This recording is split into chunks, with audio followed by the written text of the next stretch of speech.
दोस्तों, हरियाणा चुनाव में सारे सर्वे, वोटिंग से पहले और वोटिंग के बाद, ओपिनियन पोल या एग्जिट पोल, सारे सर्वे भले ही कांग्रेस को जिता रहे हो, कांग्रेस की सरकार बना रहे हो, लेकिन बीजेपी के चीफ मिनिस्टर नायब सिंह सैनी ने आज शाम अचानक सबको चौंका दिया। नायब सिंह सैनी ने, यानी बीजेपी चीफ मिनिस्टर ने कहा, सिटिंग चीफ मिनिस्टर ने कहा कि उनके पास सारी व्यवस्थाएं हैं, सारी व्यवस्थाएं उनके पास हैं, यानी सारे इंतजाम हैं चुनाव जीतने के। हमारे पास सारी व्यवस्थाएं हैं, आप चिंता मत करिए। दोस्तों, कल्पना कीजिए, हरियाणा के अंदर 8 अक्टूबर को वोटिंग की गिनती होने जा रही है। कल 8 अक्टूबर है और 8 अक्टूबर को ये सारा रिजल्ट सामने निकल कर आएगा कि हरियाणा के अंदर किसकी सरकार बनी है। हरियाणा के अंदर के जमीनी सर्वे इस बात को बताते हैं कि हरियाणा के अंदर इस वक्त कांग्रेस पार्टी ही भारी बहुमत से सरकार बनाने जा रही है। लेकिन आज एक ऐसा बयान बीजेपी पार्टी की तरफ से दिया गया है जिससे हरियाणा को लेकर सस्पेंस क्रिएट कर दिया गया, यानी कि सीधे तौर पर चुनाव को पूरी तरह से पलटने की बात कर दी गई है। कहा यह जा रहा है कि बीजेपी पार्टी सत्ता के अंदर हरियाणा में आने वाली है, यानी कि कांग्रेस पार्टी के सारे मंसूबों पर पानी फेरने जा रही है।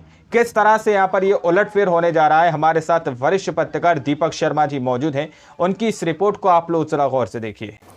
नमस्कार, मैं दीपक शर्मा और मेरे यूट्यूब मंच पर आपका स्वागत है।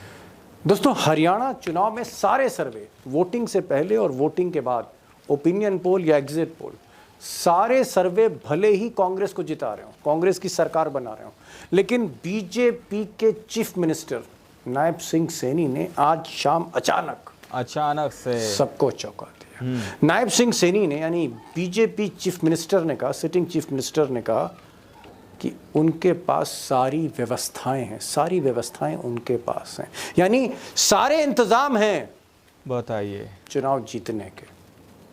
हमारे पास सारी व्यवस्थाएं हैं, आप चिंता मत करिए। अब दोस्तों, कल्पना कीजिए, मुख्यमंत्री के बगल में स्पीकर बैठे हैं और दूसरी तरफ उनके साथ बीजेपी के स्टेट चीफ बैठे हैं, और ऐसे में मुख्यमंत्री ये कह रहे हैं सारी व्यवस्थाएं उनके पास हैं। बताइए, अब कैमरे के सामने अचानक वो बोल गए, सारे इंतजाम हमारे पास हैं। और यहीं पर बात नहीं रुकी, उन्होंने आगे एक और इशारा किया। उन्होंने कहा कि 8 अक्टूबर को जब मशीनें खुलेंगी तो जीतेगी बीजेपी, और कांग्रेस कहेगी कि मशीनों की वजह से हारे हैं, मशीनें खराब थी, यानी मशीन पर कांग्रेस सवाल उठाएगी। 8 तारीख को हम सरकार बना रहे हैं, मेरे पास कल वाले दिन 8 तारीख को जनता देगी जवाब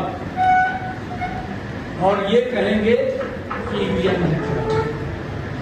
अब दोस्तों, अगर कोई छोटा मोटा बीजेपी का कार्यकर्ता, नेता, सभासद, कॉरपोरेटर अगर ऐसी बात करता तो हो सकता है मैं इसको सीरियसली नहीं लेता, लेकिन चीफ मिनिस्टर, एक ऐसा चीफ मिनिस्टर बीजेपी का जो कोई भी अहम बात, इंपॉर्टेंट बात, कोई खुलासा बिना अमित शाह या मोदी से परमिशन लिए बगैर जो बोलता ना हो, अहम बात ना करता, वो कह रहा है और कैमरे पर बोल गया कि सारी व्यवस्थाएं हैं, सारी हर तरह की व्यवस्था हमारे पास है। हमारे पास सारी व्यवस्थाएं हैं, आप चिंता मत करिए। अब दोस्तों, मशीनें खुलने से कुछ घंटे पहले, नतीजे आने से कुछ वक्त पहले, अगर मुख्यमंत्री, बीजेपी का चीफ मिनिस्टर इस तरह की बात कर रहे हैं, जिनके अंडर में आज भी चीफ सेक्रेटरी है, डीजीपी है, कप्तान है, कलेक्टर है, रिटर्निंग ऑफिसर है, पूरी व्यवस्था है जिनके हाथ में, डबल इंजन की सरकार है, इधर नायब सिंह सैनी, उधर अमित शाह और मोदी बैठे हैं, और इस तरह की बातें की जा रही हैं। बताइए, वो भी कुछ घंटे पहले, नतीजे आने से पहले। इसका क्या अर्थ निकाला जाए? इसकी ऐसी बात करने के पीछे मंशा क्या है? क्या कोई बड़ी प्लानिंग वाकई चल रही है?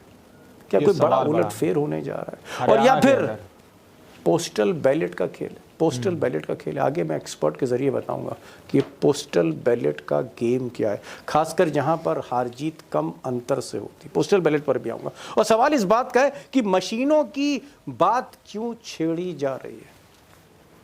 क्या कोई पेशबंदी की जा रही है? क्या उसमें उलटफेर होने वाला है? दोस्तों, बड़ी खबर पर आने से पहले मैं एक छोटी सी बात, लेकिन बड़ी अहम बात आपके सामने रखना चाहता हूं, जोड़ना चाहता हूं कि 2019 में जब विधानसभा का चुनाव हुआ था 90 सीटों पर, उस वक्त 24 ऐसी सीटें थी, 24 सीट्स, 24 सीटें ऐसी थीं जहां हार जीत का अंतर सिर्फ 5000 वोट का था। कोई 4000 से हार गया, कोई 3500 से हार गया, कोई 2500 से हार गया, और 5-6 सीटें ऐसी थीं जहां पर 1000 से कम वोट से हार जीत हुई, यानी कोई 700 वोट से हार गया, कोई 900 वोट से हार गया। अब सवाल इस बात का है कि इस बार भी दिस टाइम जो हमारे एक्सपर्ट्स बता रहे थे आपको कि 25 सीटों पर बहुत कांटे की टक्कर, जिसमें कई सीटें पे मुकाबला सीधे बीजेपी वर्सेस कांग्रेस है। सवाल इस बात का है कि अगर वहां पर ऐसी सीटों पर हार जीत 2000, 2500, 3000 वोटों के अंतर से होती है तो क्या फिर पोस्टल बैलेट का खेल भी खेला जा सकता है? और ये खेल खेला गया है। एक्सपर्ट आज कुछ खुलासा करेंगे और मैं उनसे पूछूंगा पर खेल कि जो पोस्टल बैलेट है ये गेम क्या है, इस पर मैं आऊँगा। और एक बात मैं और कहना चाह रहा हूँ आपके सामने कि अगर कांग्रेस की हवा है, कांग्रेस के पक्ष में हवा है, एग्जिट पोल मोहर लगा रहे हैं, तो फिर आखिरी वक्त पर ये सस्पेंस क्यों क्रिएट किया जा रहा है? इस तरह का सस्पेंस क्रिएट करने का ऑब्जेक्टिव क्या है, मोटिव क्या है, मंशा क्या है, इरादे क्या है? अब दोस्तों ज़मीनी सच्चाई तो ये है कि हरियाणा में जो मुकाबला है उसमें पीपल वर्सेस गवर्नमेंट है, सरकार बनाम जनता का मुकाबला है। कांग्रेस उसकी बिग बेनिफिशियरी है, फ़ायदा कांग्रेस को मिल रहा है, हवा दिख रही है। और जितनी भी सीटें हैं, 90 सीटें, उनका जो भी सर्वेक्षण आ रहा है या हमारे जो एक्सपर्ट्स जा रहे हैं, और पिछले कई दिनों से एक एक सीट का मैं सर्वे कर रहा हूँ, अगर उसके बावजूद भी इस तरह का सस्पेंस क्रिएट किया जा रहा है कि जहां बीजेपी के स्टेट चीफ बैठे हों, स्पीकर हों, चीफ मिनिस्टर हों, और व्यवस्थाओं की बात हो रही है कि सारी व्यवस्थाएं हमारे पास हैं, एक बड़ा सवाल है, एक सस्पेंस क्यों क्रिएट किया गया? क्या ब्यूरोक्रेसी, जो रिटर्निंग ऑफिसर है या जो पुलिस है, जो कप्तान है, जो होम सेक्रेटरी है, चीफ सेक्रेटरी है, इन सबको एक मैसेज दिया जा रहा है, और इस मैसेज के पीछे ऑब्जेक्टिव क्या है?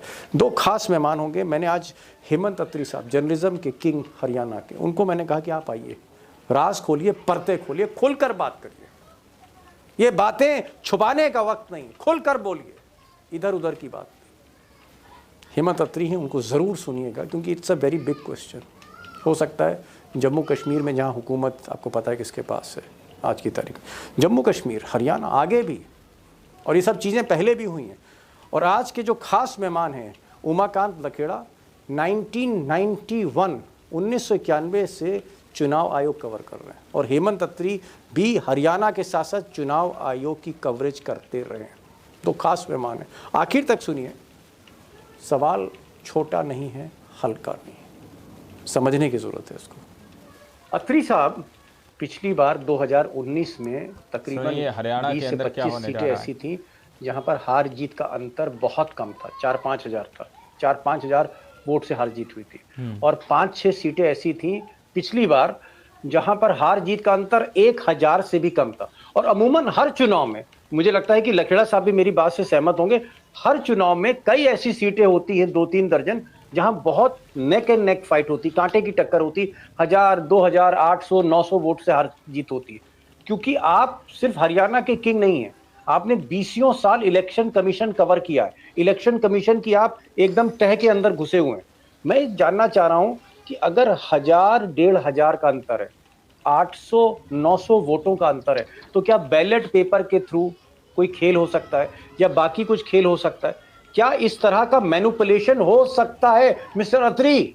ये सवाल दीपक जी लगातार कर रहे हैं, ये लगातार कर रहे हैं। आप मुझे ये बताइए ना कि अभी तक फाइनल पोलिंग के फिगर्स क्यों नहीं आए? आपको लोकसभा का ध्यान होगा, 79 सीट्स का डेटा आज तक मैच नहीं कर रहा है।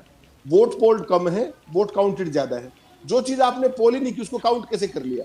लोकसभा के अंदर 79 सीट्स पे हुआ ये, और जो एसोसिएशन फॉर डेमोक्रेटिक रिफॉर्म्स है वो सुप्रीम कोर्ट तक गई और कोई रिलीफ नहीं मिला।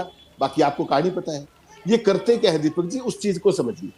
ये कंफ्यूजन क्रिएट कर दिया, एक माहौल बना दिया, उसके बाद फाइनल डेटा दो मत, और फिर ये क्या करेंगे, वहां पर जो काउंटिंग है, अगर वहां थोड़ी सी भी लापरवाही हुई और दुर्घटना घटी, ये क्या करते हैं?